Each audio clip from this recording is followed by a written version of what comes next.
again, and welcome to another edition of Arts and Ideas. I'm Sue Swinand, and today I have a very remarkable woman as my guest, Judy Uckerman, and she is a spinner, and she lives right here in Shrewsbury, and she is very gracious in being willing to take the time and tell us all about spinning, and I can't wait to hear all that you can show us.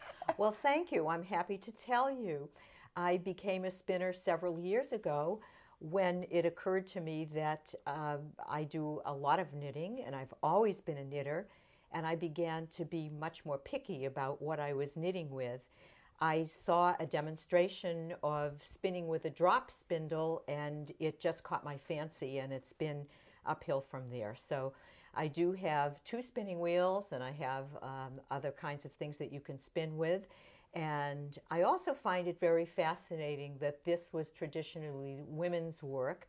It goes back in history, perhaps 20,000 years ago. Oh, it's an ancient Yes, it is. thing, which some people believe it was the mark of civilization when people began spinning fibers and creating cloth. And even before cloth was created, there are examples of twisted string and twisted fibers that were used as the first clothing that may go back 20,000 years. About 4,000 years ago, somebody discovered that if you twist fiber, and you could do that just with a crooked stick, you could just catch the fiber. Or even just with your hands. With it, really. You could just twist it, that it gave it strength.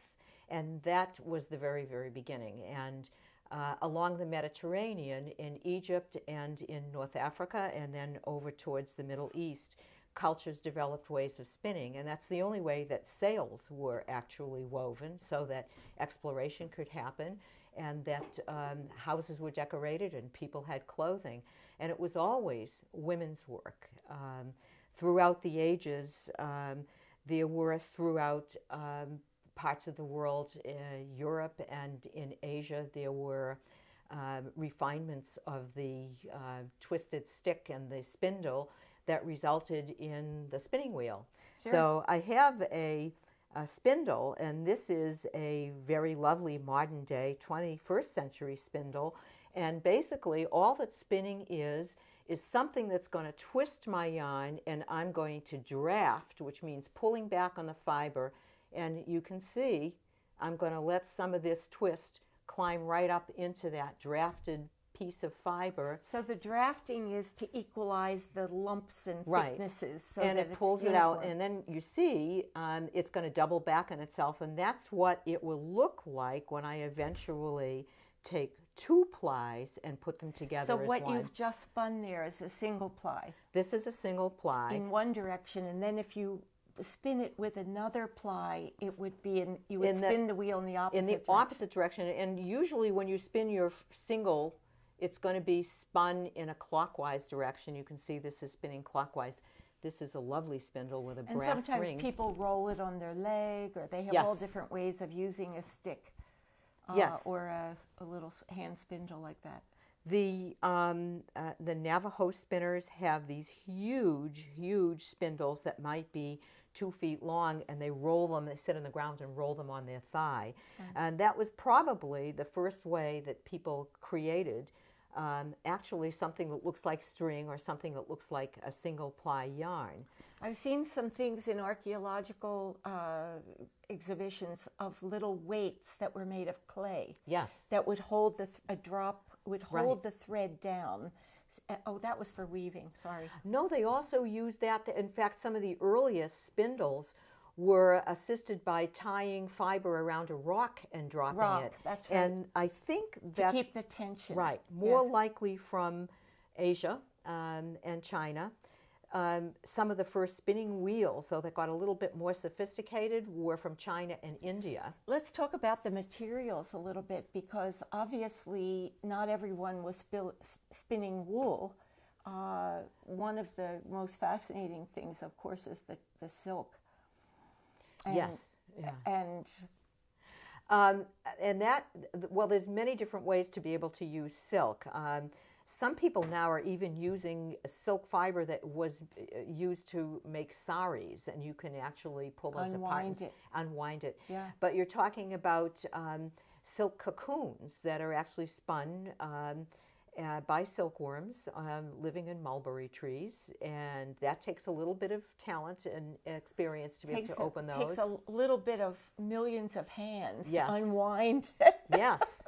Yeah, and then they actually unwind those little cocoons and put them on spindles Yes. and save the fibers, and they're extremely long because they're continuous. It's one continuous fiber. So the fact that this comes from nature is particularly amazing, and because we have so much that's artificial and man-made. That's one of the things I love about what you're doing, is that you're actually handling these Yes. sheepskins, and but you think about it, the linen that they spun was just cut and beaten and redded, and they took the fibers out of that and spun it, and Cotton. cotton, of The course. first fibers that were spun in Egypt were of linen and cotton.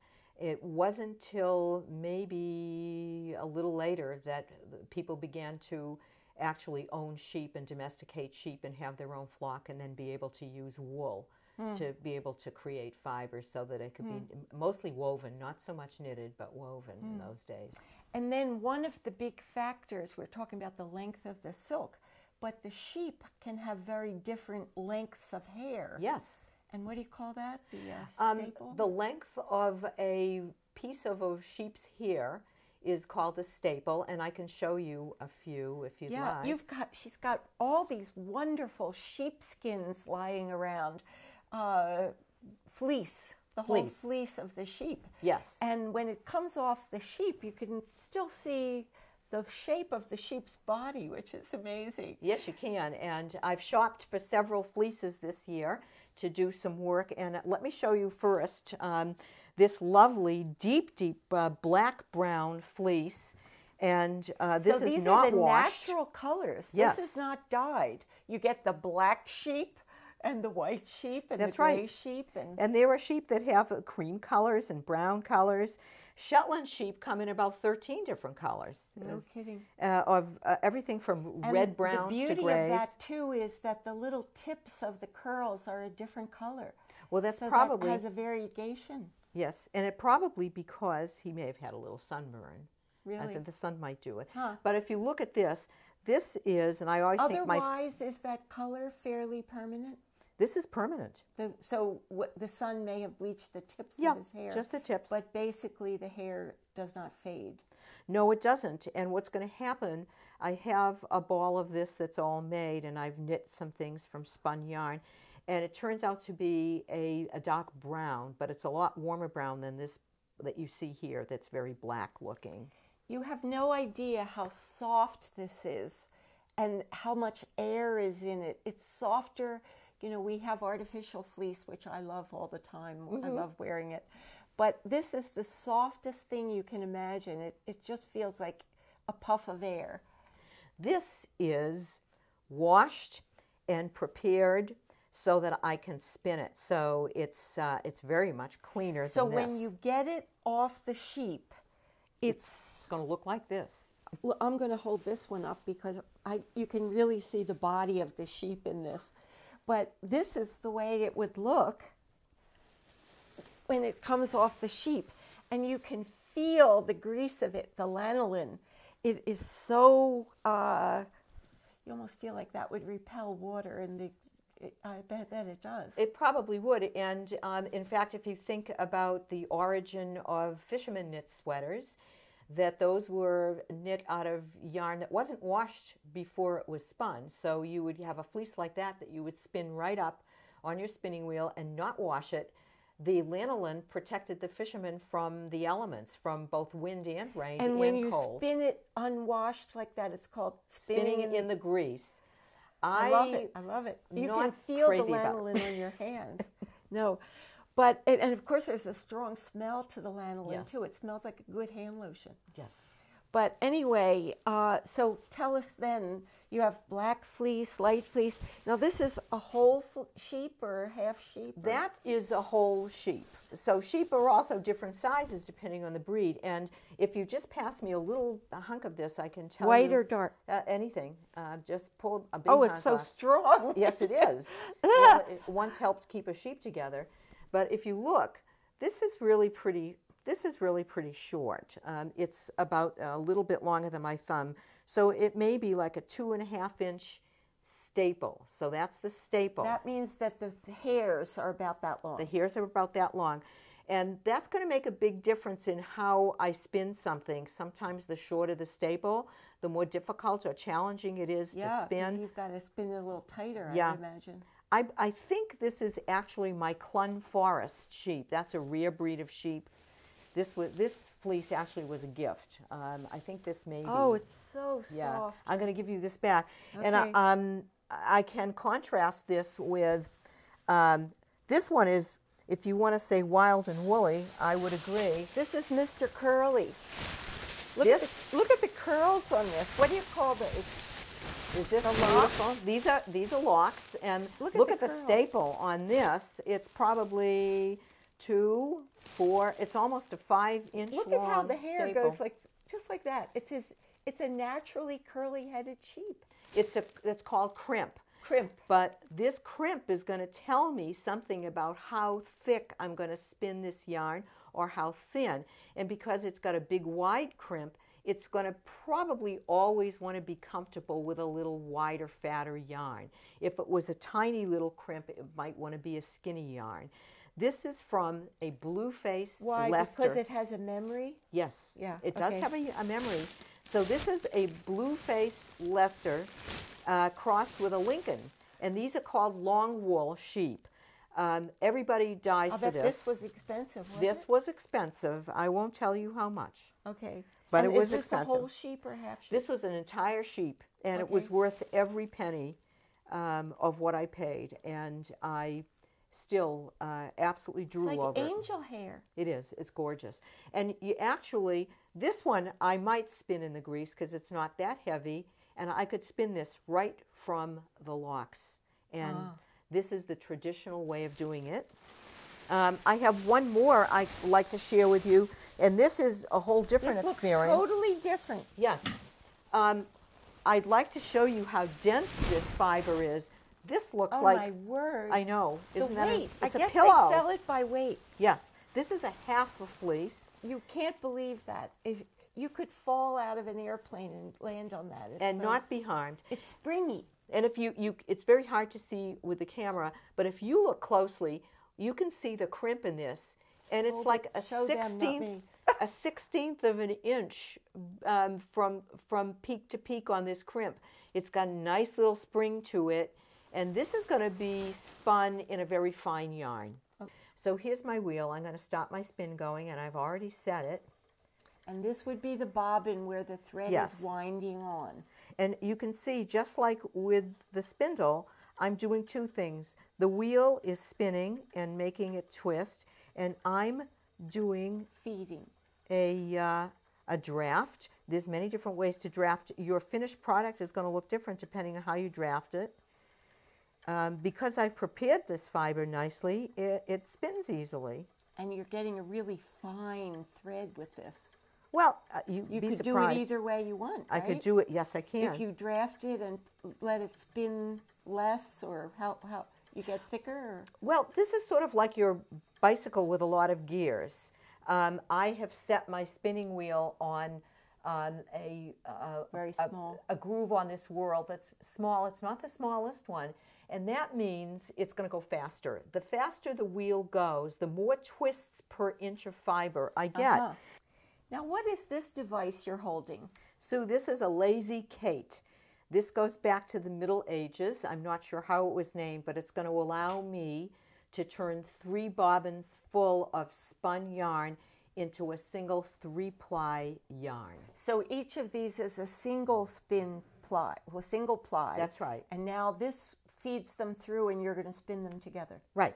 So I'm going to put this on the floor. So it feeds properly. Yes, and wouldn't you know? All right. I'm going to... And you know, you could probably, can you do different kinds of fiber on each spool? Yes, you can. I've done it with different colors. Now she's combining those two threads together, sort of splicing them like a film. This piece is called the leader. This is, this dark brown is just not going to be part of my finished yarn.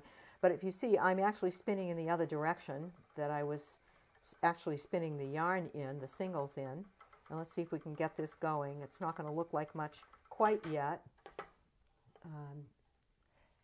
Wouldn't that unwind the leader? No, it's actually perfectly fine now. Oh, the leader's in. Yeah, it's okay. gonna actually. Now she's up to her good thread. Now I'm up to what's going to be. Where it's going to be usable. 3-ply yarn. Yeah, This is a very, very homespunny looking Shetland. There's a little bit of color in it that you'll see along the way, and. But you could also spin a black sheep thread into it, or some other fiber as well, could you not? That's right. They don't have to be the same thickness or anything? Well, like it helps if they are. Otherwise, you're going to get a very bumpy looking... Well, right here, you're getting that red twist yes. in. I don't know where that came That's actually from a very nice Corriedale sheep. Okay. He didn't come purple, but he got dyed. So what I just did is I adjusted my tension, and this little knob is going to determine how fast this gets pulled into my bobbin. So that's making a nice, loose, open, nubby kind of 3-ply yarn. Right. And I do a little counting thing here where I bring my hand back, bring it forward. Now I'm going to be a little quicker, a little slower. And I've got, right now I'm holding these between my fingers. Now, do you have to move this so it doesn't bind, yeah. bulk up there? That's exactly what we'll do next. So I'll move that little loop along. So what are you doing now? Well, Sue, I'm just flicking open these clean white locks. You see there's a little bit of dark at the tips. Just opening them up in ready to card them and blend them. And that can also be called picking, right? Yes. Where you're putting air and opening, separating. Right. So it's getting ready to be able to mix with some other fibers with my carder. And the carding is very important because why? Well, carding cleans your fiber, it opens it up, and it gets it ready and prepares it for spinning. But it also lines the fibers up in one direction, right? More or less. Yeah, probably combing would do that better than carding, but carding is the most common way. Yes. And so this is almost... So that then when you're drafting and pulling it out and spinning, the fibers are lining up and able to twist really well. Yes. Some fibers are not going to do that. And if you want to make a very warm jacket or a warm hat, you may not want all your fibers to be lined up. In fact, because you want it fluffy. Yes. And so that's called a woolen preparation. And when they're all lined up perfectly straight, that's called a worsted preparation. And that's much tighter and yes, flatter, right? It's tighter and it's flatter. And they make the suits out of that because it's thin. That's right. Yeah, and warm. Well, this is a hand card. Are you almost ready to go, or shall I show this? Oh, why don't you show that? Okay. I have some just loose, fluffed up wool here. And what, I don't know how to do this, of course, but I've only watched her do it. And what they do is they lay it on the carder, which has these teeth going in one direction, and then now show me the right direction. So now you're going to have, that's it, you're going to pull it that way. So I pull from heel to toe. That's it. And what I'm doing, it's harder than it looks. Just let it fly over the surface. Don't let it catch too much. Okay. Just let it fly over the surface. Lightly. Right. And after a while, most of that's going to come off. But you just want to keep it nice and gentle. So it's getting long and lined up. And then after, how long do you do this? Well, you try and catch most of what's on that right-hand card is going to come off onto the left-hand card. Most of it. I think part of it is we didn't have too much on there. Maybe put it in too thick. Look how nice that is, though. Yeah, it's going to make it smooth. And then, do they take this off? And now what you're going to do, if you roll this up, it would be ready to spin. Ooh, so nice and soft. And we'd roll it up, and this is called a rollag, believe it or not. So that's a little ball ready to, or a line ready to spin. Yes. Now the big lines are called roving. Yes. When it's come off the, okay. Well, what roving is going to look like, so this is your rolag. That's kind of a nice Soft, airy ready one. to go. This is roving. This has been dyed. This is Romney wool that's been dyed. And this is what roving looks like. So it's kind of long and skinny. And very fluffy and beautiful, and you can pull that out and it's ready to spin, right? Mm-hmm. Yes, it is. The other thing we forgot to mention is when I'm carding, I'm going to take just a little tiny piece of this. I can do different colors. Like I could lay on the red or some silk or some of the dog and then blend those in so that when I spin, those colors are blended. They'll blend. It's very wonderful. Yeah. Go ahead. Show your big... Well, I'm going to do a little bit of blending today because I want to prepare a little bit more than I could prepare with the hand cards. So I'm going to do something with, I think, this beautiful bright orange. Okay. So this is also a... So she's using the washed roving here. Yeah, this is... It's all somewhat ready to go. And you could you spin that as is, right? You could, yes. Yeah. A little bit more fun to think about blending. So now this is called the drum. This is a carder. drum carder. This is the drum. And this pot that I enter my roving into, or my fleece into, it's actually an old name. It's called the Liquor Inn. So we'll put that in. I think I'm going to put a little bit more in. And I think I'm going to have a little bit more of, this is actually from a sheep named Octavia. Go, Octavia. A Coopworth sheep. Unfortunately, I think we have to move a little bit, you know, just show the effect, because if we wait and get a nice bat, it might be too long. Yes, and I am looking for my... I'll show what the bat is. Are you looking for this? Yes. So this is what happens when you finish carding. What I will get out is a very nice, smooth length of fiber. I could put it through again if I wanted it. And she could make it thicker too. This is a bat that she's already done.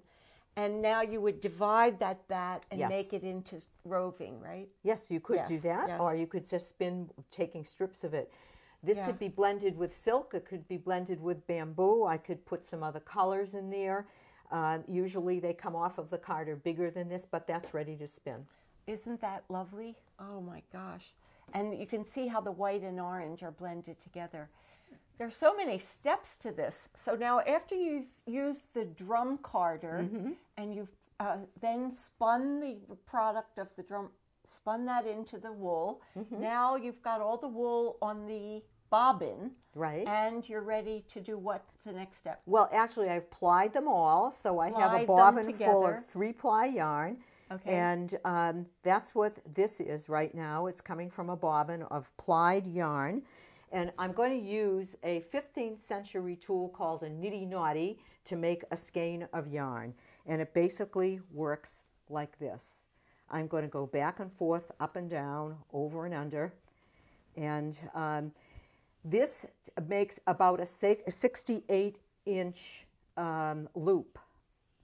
Well, you'll see what happens. And is that to keep, first of all, to keep it straight? Yes. But what else? So it won't tangle. It's also going to give me a measure, because if I know how many inches in one complete loop, I can measure that to get the footage, and then the yardage. So it's all just plain arithmetic to figure it out.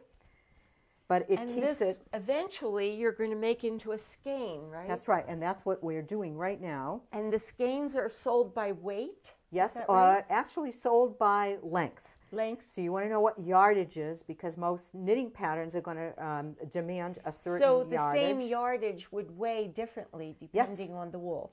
A very, very, very lightweight yarn is going to have tremendous amount of yardage for an ounce or two.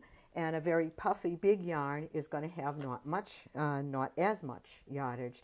So I believe we're coming to pretty close too. Are you supposed to be counting? Well, I'm not at this point because I can always go back and count them. After they're twisted together? Right, after it's all together. So this has just come off the nitty-knotty, and it wants to circle like this. I make it circle like that. Mm-hmm. Unfortunately, we have a lot on here, and I have to finish.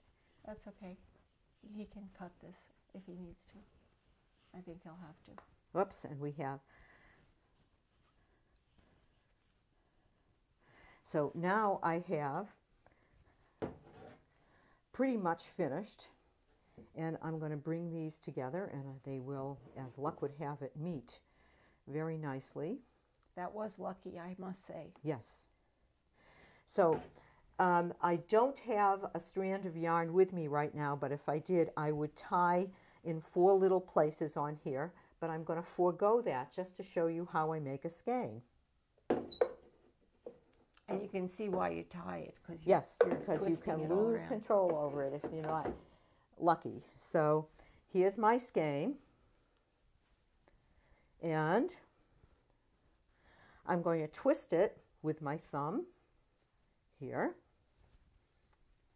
and it's going to come into a nice twisted length, and I'm going to loop it and join it like so. Put one loop through the other. Yeah, and then what you have is a skein. Hooray! But it's not done yet. Oh no! It's still not done. Even though this yarn is made out of washed and cleaned and carded fleece, now it's going to get a bath in very, very hot water. It's not going to get touched. It's not going to get agitated. But very, very hot water will set the twist. And you wash it in the skein? Yes. And of course the hot water is going to shrink those fibers tighter, right? It's going to wrap them around each other very, very nicely, and it's going to make it so that it's permanently going to behave like a yarn and keep its twist, and hopefully give you a very nice knitted garment that will last forever. Well, I'm glad we got the final step in there. I hope but I'm afraid that's about all we have time for today. And I would love to see more and more, but thank you so much for having us here. And my pleasure, I Sue. really enjoyed hearing every part of it. Thanks for joining us. I hope to see you again next time for another edition of Arts and Ideas.